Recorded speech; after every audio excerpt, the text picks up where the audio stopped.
Olá, boa noite para você. Começa agora o nosso TV Notícias. Obrigado pelo seu carinho, pela sua audiência mais uma vez. No programa de hoje você vai conhecer a Fazenda do Glória, local de muitos projetos, estudos e pesquisas. O professor que deu início à Fazenda Experimental voltou lá. Nós vamos falar de assédio moral no ambiente de trabalho. Nos últimos anos, aumentou o número de processos. Gás de cozinha mais caro e cuidado na hora de instalar o botijão para evitar inclusive explosões. Ziraldo e outros tantos escritores importantes na literatura brasileira participam em Uberlândia do Encontro Literário do Cerrado. Tem muito mais. O TV Notícias começa agora.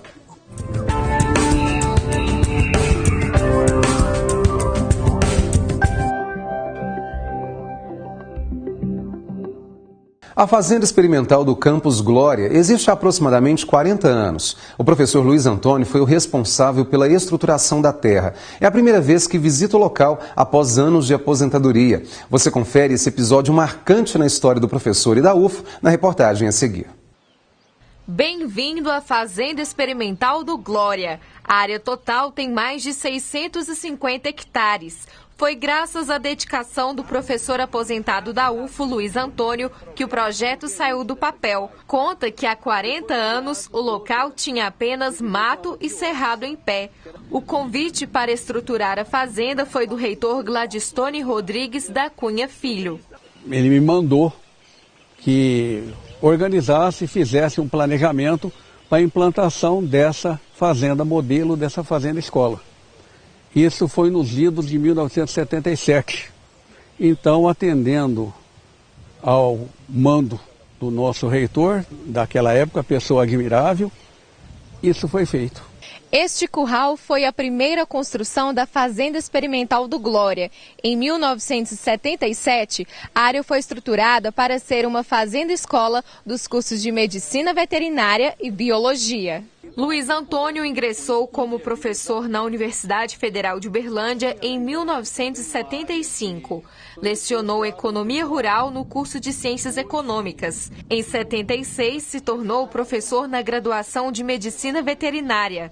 Na década de 80, ajudou a criar o curso de Agronomia. Recorda que no começo não foi uma tarefa simples. Com o tempo, o curso se consolidou e cresceu. Foi uma tarefa que fiz também sob ordens do então reitor, o professor Ataúfo, que me perguntou um dia o que eu achava de um curso de agronomia. Eu falei que deveríamos montar. Então ele falou para mim, então monta, estrutura, faça. Nomeou uma comissão, trabalhamos no início em comissão, depois prossegui apenas sozinho, para dar mais velocidade às coisas. O professor do Instituto de Ciências Agrárias deu aula na universidade até 2006. É a primeira vez que visita a Fazenda Experimental do Glória depois que se aposentou. Um momento especial para relembrar como era a área há 40 anos. Foi um sentimento misto de saudades e de vontade de rever. Porque, na verdade, vontade de rever é saudades, não foi saudades. Carlos acompanhou a visita. É professor da UFO desde 1989. Comenta as mudanças na área com o passar dos anos. Já tem uma infraestrutura que foi planejada pensando em termos futuros. Eu cheguei nesse futuro e estou vendo outro futuro. Então, é uma questão assim, essa fazenda ela é muito importante para a universidade como um todo, e principalmente para a área de ciências agrárias, né? O professor do Instituto de Ciências Agrárias, Maurício, explica que na fazenda são realizadas atividades de ensino, pesquisa e extensão. Principalmente dos cursos de agronomia, veterinária, zootecnia, engenharia ambiental, mas não só esses. Também temos aqui a presença para pesquisa e extensão dos cursos também de agronomia de Monte Carmelo, do curso de engenharia de alimentos de Patos de Minas, de Uberlândia também os cursos de biologia, geografia, genética e bioquímica, bem como está à disposição de vários outros. A visita também foi um encontro de gerações. Na graduação, Flávia foi a aluna de Luiz Antônio, Carlos Machado e Maurício Martins. Conta que durante o curso participou de várias atividades na Fazenda Experimental, como estágio em piscicultura e ranicultura. Em 2008, se tornou professora da UFO. Para ela, participar da visita é uma experiência inesquecível, uma forma de reviver o passado e sonhar com o futuro. É muito gostoso quando você passa dessa posição, dessa situação de aluno e passa a fazer parte do corpo docente, da mesma equipe de trabalho e poder viver com eles essas experiências e poder contribuir para o crescimento do curso, da universidade, levar o nosso nome, né? Eu brinco muito com os meus alunos que a gente, quando sai daqui, sai com um carimbo nas costas, né? E o nosso carimbo é UFO.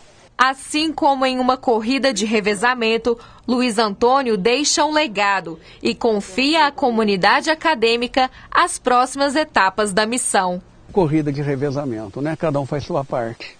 Eu fiz a minha, que naquela ocasião foi a parte inicial, outros continuaram, hoje outros estão fazendo e futuramente outros continuarão também. Parabéns aí ao professor e a outros tantos nomes que fizeram história e continuam fazendo história com os projetos de pesquisa, principalmente, e estudos que são feitos na Fazenda Experimental. Vamos saber como fica o tempo nesta quinta-feira em Uberlândia e em outras cidades da região. Veja no mapa.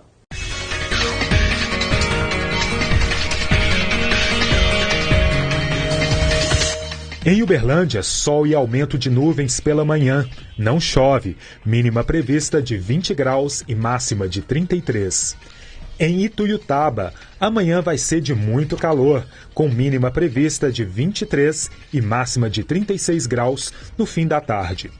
Em Patos de Minas, a quinta começa com sol e poucas nuvens, mínima de 17 e máxima de 34 graus. Nenhuma previsão de chuva.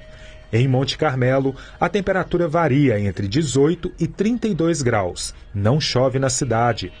Nenhuma previsão de chuva também em Araguari. Mínima de 18 e máxima de 32 graus.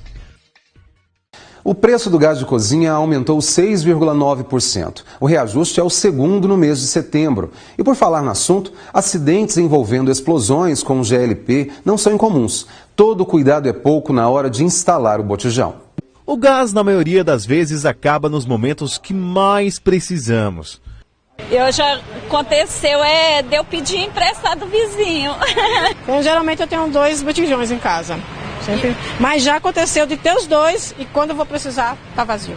Normalmente também esquecemos de observar a data de validade da mangueira e da válvula.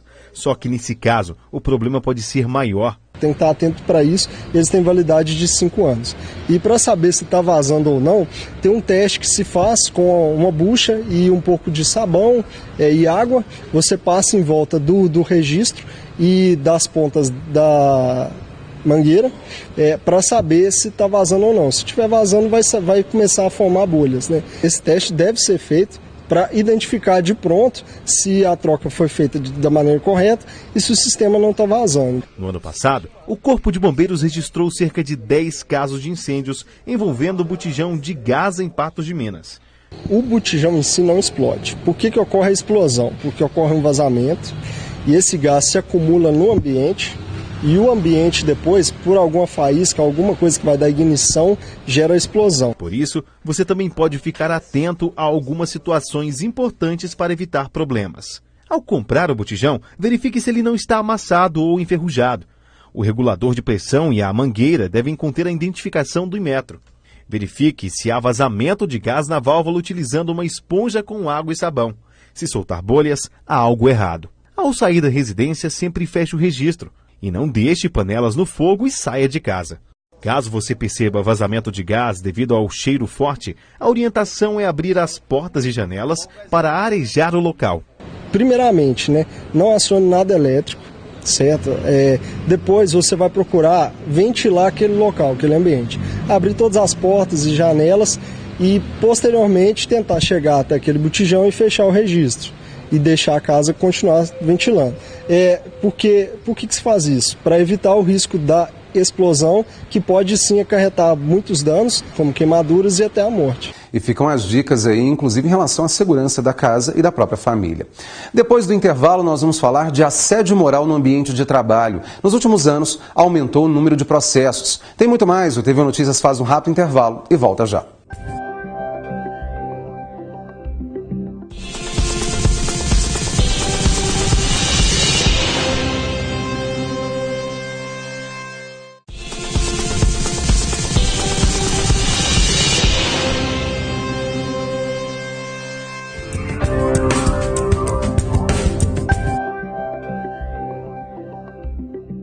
Até agora já foram vacinados 27 mil cães e gatos durante a campanha de vacinação na zona urbana da cidade. A expectativa é que 60 mil animais sejam imunizados até o dia 30 deste mês, próximo sábado.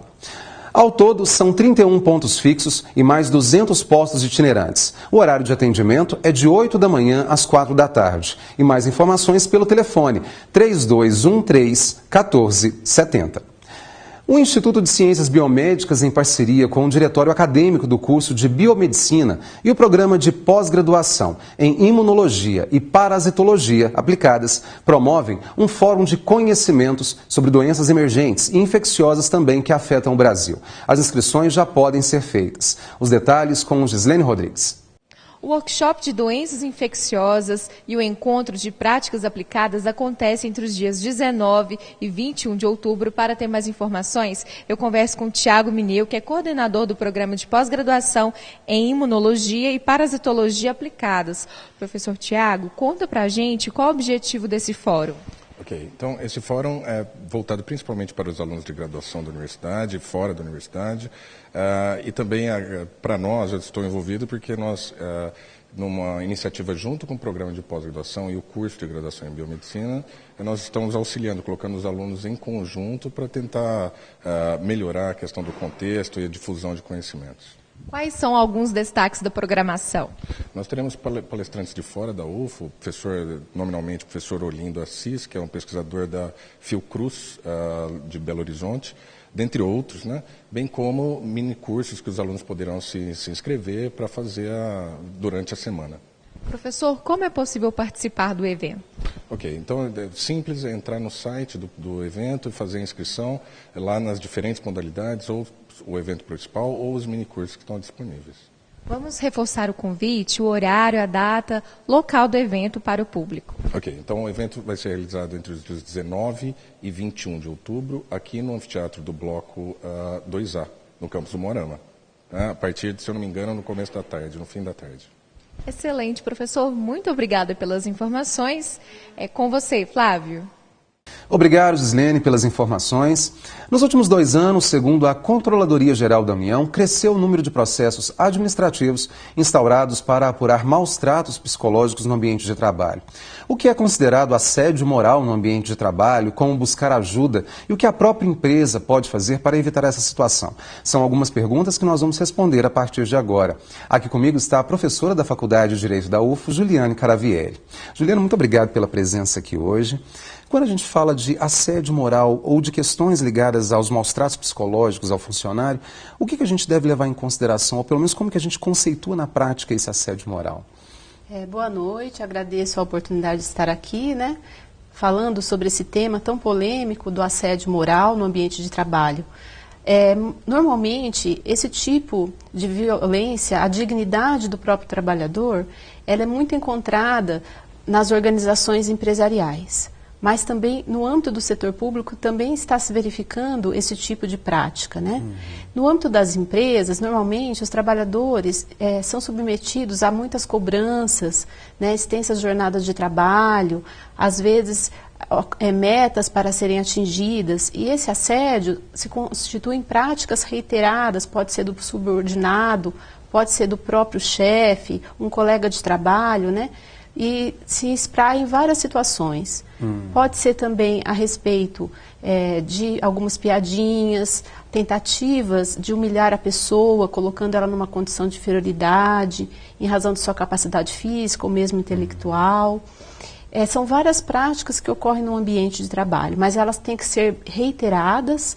A jurisprudência trabalhista não tem exatamente um período, pode se constituir 1 mês, 2 meses, por 6 meses, 1 ano. O que a pessoa realmente tem que fazer? Até porque, às vezes, a situação que acontece com ela já aconteceu com outros trabalhadores no mesmo ambiente de trabalho, ou ainda pode vir a acontecer, ou está acontecendo naquele momento. Quer dizer, a gente não pode ficar calado, porque aquela situação ela acaba se repetindo e essa violência ela é multiplicada. Realmente, essa violência ela é silenciosa e ela está presente no cotidiano da maioria dos trabalhadores. Então, é necessário que seja feita uma comunicação, principalmente ao sindicato da categoria, para que busque, através desse sindicato, a tentativa de coibição desses atos. O trabalhador não pode se calar realmente.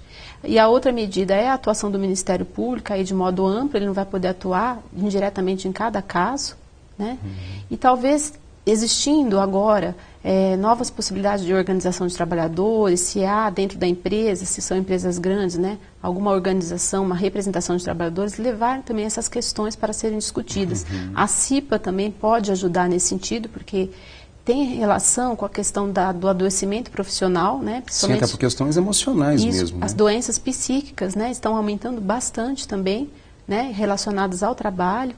Então, eu acredito que teria que ser uma ação integrada e conjunta. O assédio, ele não é algo exclusivo do direito, né? Ele tem um foco multidisciplinar, por isso também a necessidade, talvez, de um médico do trabalho, de um psicólogo acompanhar. Agora, a coerção mais direta é através mesmo ou do sindicato, ou da atuação do Ministério Público, ou via judicial, aí já numa tentativa de reparação do dano sofrido. Nós não temos muitos instrumentos jurídicos para uma prevenção. Né, talvez uma tutela inibitória, que seria uma tentativa de coibir aquela prática, mas tem que estar muito demonstrado isso para a concessão dessa tutela pelo juiz. E isso é justamente o que falta nesses casos de assédio, a prova mais efetiva da ocorrência dessas práticas reiteradas. Para que elas não aconteçam. Olha, professora, que bom, muito obrigado pelos esclarecimentos, muito bom, claro, pelo conhecimento transmitido para a gente, para todos que nos acompanham, e é um assunto que realmente merece uma atenção especial. Obrigado. Eu agradeço a oportunidade, boa noite a todos. Obrigado, boa noite. E depois do intervalo, Ziraldo, o criador do Menino Maluquinho, e outros grandes escritores participam em Uberlândia do Encontro Literário do Cerrado. E ainda, aplicativo vai estreitar o relacionamento de profissionais da educação e gestores ligados ao Estado. Eu volto em instantes. Até já.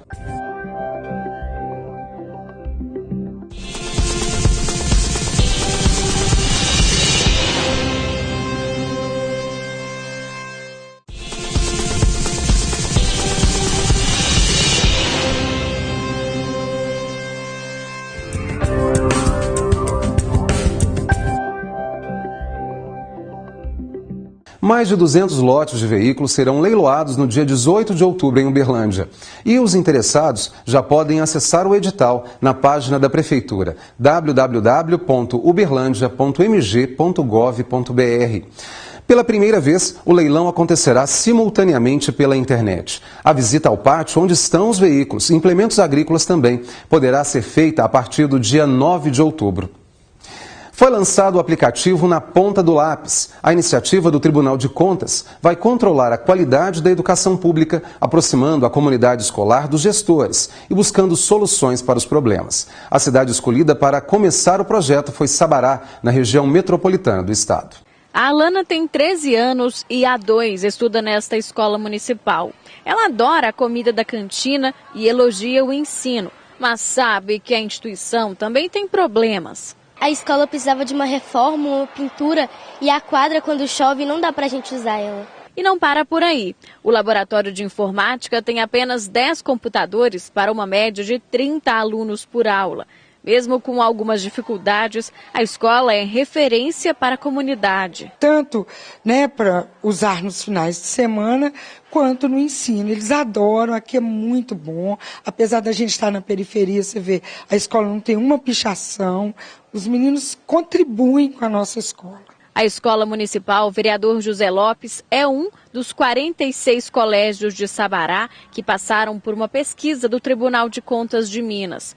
A ideia foi testar um novo aplicativo, o Na Ponta do Lápis, a escola na formação, o tribunal na fiscalização.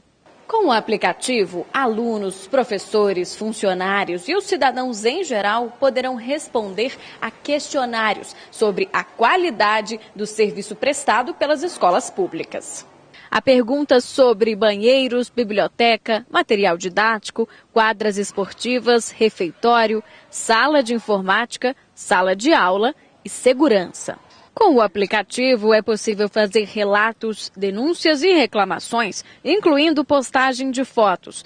Os dados colhidos servem para os gestores melhorarem os serviços prestados. O gestor ele pode compilar os relatos que dizem respeito aos mesmos assuntos. Então, dessa forma, ele pode otimizar o processo de tomada de decisão da aplicação dos recursos públicos na área da educação. Uma vez tomada a decisão, aplicada uma solução, automaticamente o cidadão receberá pelo seu aplicativo, pelo aplicativo do seu celular, a resposta da solução tomada pelo gestor. Acontece até sábado em Uberlândia a segunda edição do Encontro Literário do Cerrado. Uma semana recheada de atividades e com a presença de diversos autores e artistas da cidade, região e do Brasil. Ziraldo, o criador do famoso personagem O Menino Maluquinho, é um deles. Olha só a euforia da criançada. Com tantas opções, estava até difícil escolher. Livros de literatura para todas as idades e todos os gostos. Sobre de Peppa, sobre de princesas. Enquanto uns se amontoam em cima dos livros, outros dizem que não gostam muito de ler. Mais ou menos. O Encontro Literário do Cerrado, considerado um dos 10 maiores eventos literários do país, é uma oportunidade de mergulho na literatura. Crianças e adolescentes de mais de 100 escolas estaduais e municipais passam por aqui durante esses 5 dias. A inovação não pode deixar de lado, apesar de que o hábito da leitura com o livro se mantém e, segundo especialistas, ele vai se perpetuar por muito tempo ainda, porque é a nossa cultura. Além de feiras de livros, o Elicer traz diversas atividades culturais e reuniões, como esse encontro dos diretores de escolas municipais e estaduais. 60 mil pessoas devem passar por aqui durante esses dias. Vários livros de autores regionais e também nacionais, entre eles Ziraldo, jornalista, escritor e criador do personagem de quadrinhos O Menino Maluquinho. Maior sucesso editorial que virou peça de teatro e até filme, a série de histórias em quadrinhos O Menino Maluquinho, publicada na década de 80, é apenas um dos diversos trabalhos de Ziraldo. Com 85 anos de idade, um dos escritores infantis mais importantes do Brasil, diz que faz questão de manter contato com o público. As obras do jornalista e chargista inspiram e continuam inspirando várias gerações. A palavra que fez com que a gente se comunicasse e a permanência dela, que é escrita, é que fez que a gente chegasse, em 500 anos, saísse da charrete e chegasse na Lua. Para chegar na charrete demorou 11 mil anos. Agora, para chegar da charrete até a Lua, 500, só porque tinha imprensa, só porque podemos gravar a palavra. A Amanda diz que adora ler. Eu gosto de ler livro, eu gosto de ler tarefa. E é isso mesmo, continue firme aí nas tarefas e inclusive na leitura também, que é importante na formação escolar e para a vida toda. O TV Notícias fica por aqui, boa noite para você, tem mais informação a seguir no Jornal Minas, segunda edição. A gente volta a se ver amanhã, às 10 para 7 da noite. Um abraço e até lá.